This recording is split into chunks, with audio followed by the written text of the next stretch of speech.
This week on the Crypto Mile, we will be exploring the world of NFTs. We'll be meeting with two of the space's most influential people, digital artist Emily Yang, aka Pplpleasr, and Nadya Tolokonnikova of Pussy Riot and Unicorn DAO. We'll also check in with John Lydon to discuss his first foray into the world of non-fungible tokens. Welcome to the Crypto Mile.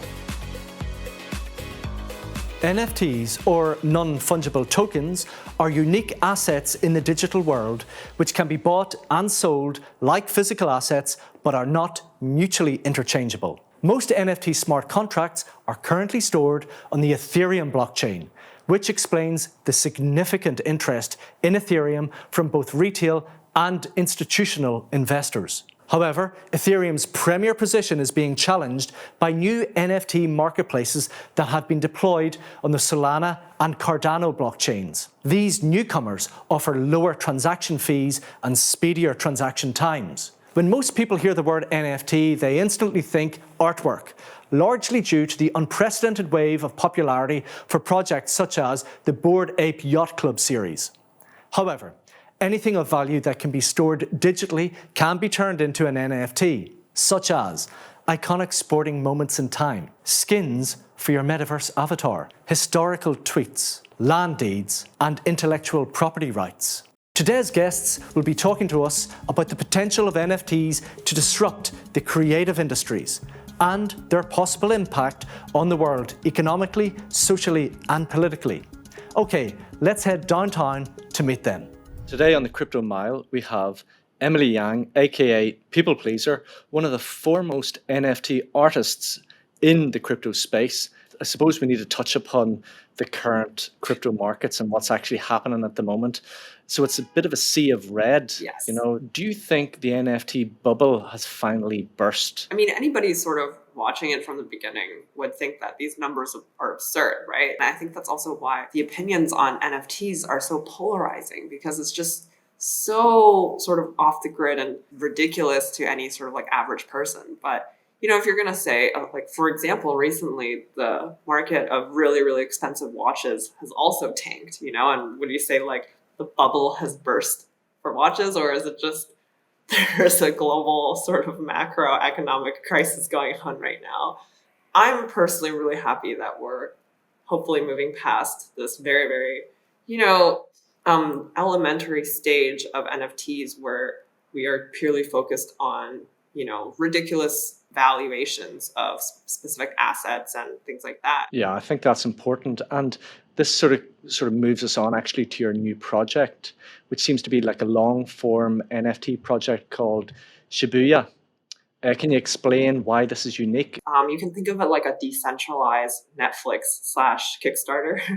And so it's a platform making it easy for people to use crypto to crowdfund for any kind of like creative content that they want to make. And this idea also kind of started when last year I helped make these series of NFTs to crowdfund for the Ethereum documentary that's being made. And so by selling these NFTs, we raised over $2 million in 48 hours. And so just like that, the film was funded. All this seems like it's going to disrupt the film industry. Would I be right in saying that? That's obviously the goal. My background coming from visual effects and post-production and knowing sort of how film works, and it's very political. You have to know the right people, and the certain few either studios or people who have decision-making power often don't align with their creative visions. That's sort of the idea behind Shibuya, is just to make this crowdfunding more accessible, right? So that's kind of what Shibuya is about. Emily Yang, aka Pplpleasr, it's been an absolute pleasure to speak with you today. Thank you very much. Thank you so much. Next up on today's show, Nadya Tolokonnikova. Nadya, welcome to the Crypto Mile.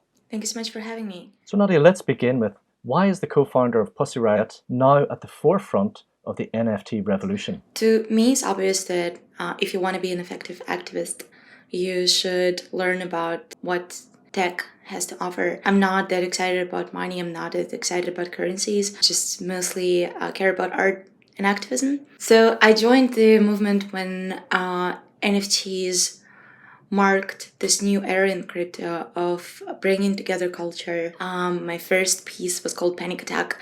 It was a piece on a connection between mental health and environmental issues, and is sold for 178 ETH.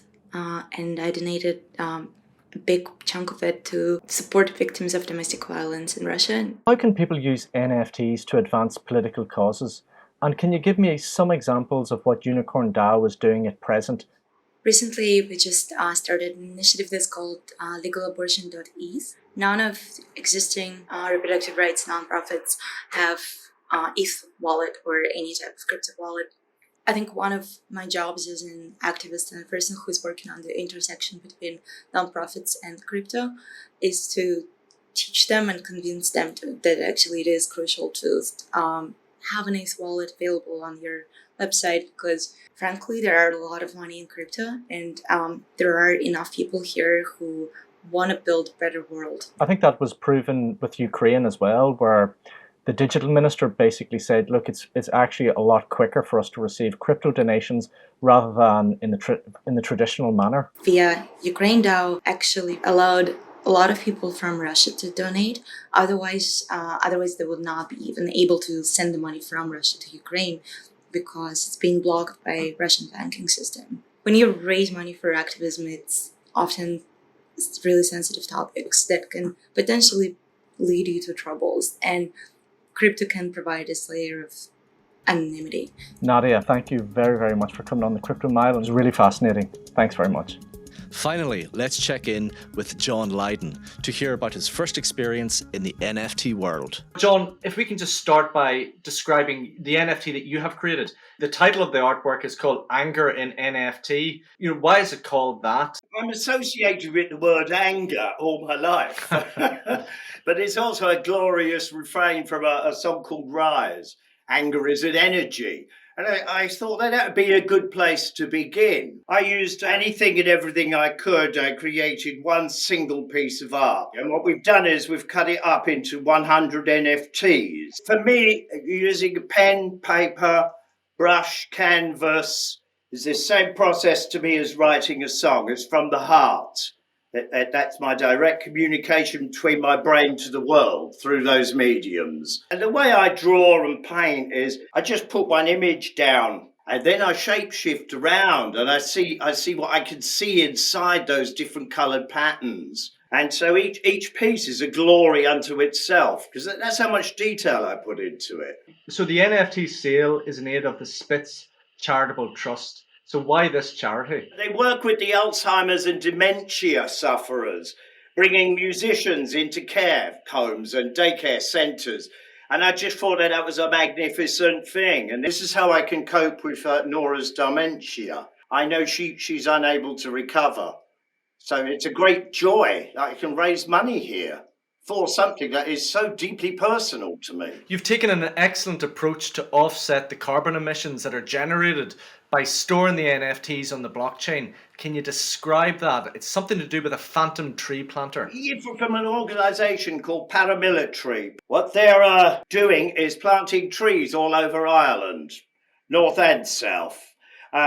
40 trees per NFT sold will be planted, and it's a sheer joy and a blessing to be able to be a part of something like that. All in all, we're hoping for 4,000 trees in Ireland. But, if we could get up to the million, that'd be good. Get rid of some of them golf courses. Brilliant. Thanks, John. Thank you. Before we wrap things up, an NFT-related story that caught my eye this week was an announcement from luxury watchmaker Tag Heuer.